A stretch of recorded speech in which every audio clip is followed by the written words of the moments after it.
Hello বন্ধুরা, কেমন আছো তোমরা সবাই? আশা করছি সবাই ভীষণ ভালো আছো আর আমিও ভালো আছি।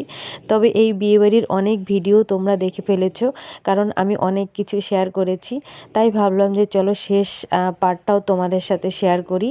তো অনেক কষ্টে আমরা খেতে বসেছি, কারণ এত বড় বিয়েবাড়ি আর এত লোকজনের ভিড় ছিল যে মানে খেতে গেলে 1 থেকে 1.5 ঘন্টা তোমাকে লাইন দিতে হবে, তারপরে খাওয়ার জায়গা মিলবে। তো যাই হোক, অনেক কষ্টে আমরা বসেছি প্রায় 12টা, সাড়ে 12টার দিকে খেতে। আমি একটা জিনিস খেয়াল করেছি, বড় বড় বিয়েবাড়িগুলোতে না এরকমই হয়, মানে 1-1.5 ঘন্টা লাইন না দিলে খাওয়ার পাওয়া যায় না। তো সত্যি কথা বলতে এখনকার বেশিরভাগ বিয়েবাড়িতেই এরকমটা হয়।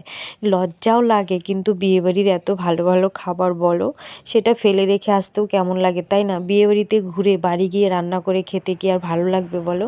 তাই একটু কষ্ট করে হলেও মানে খাওয়ার জন্য একটু ওয়েট করতে হয়। তো চলো, খাওয়া দাওয়া আমাদের কমপ্লিট। এবার হচ্ছে বাড়ি যাবার পালা। পুরো ফাঁকা হয়ে গেছে বিয়েবাড়ি, এবার আমরাও বেরিয়ে পড়ব। তবে বাড়ির ভেতরে অনেক লোক আছে এখনও, কারণ ওখানটায় গান বাজনা হচ্ছে। আর এখানটায় দেখো বরের সাথে ছবি তোলার জন্য দাঁড়িয়েছি, আর এদিকে ভিডিও হয়ে গেছে। তবে হ্যাঁ বন্ধুরা, আমাদেরকে কেমন লাগছে একটু জানিও তো। তো যাই হোক, অনেক অনেক ধন্যবাদ সবাইকে আমাদের এই ভিডিওটা দেখার জন্য। সবাই এইভাবেই পাশে থেকো, সবাই ভালো থেকো, সুস্থ থেকো। টাটা সবাইকে।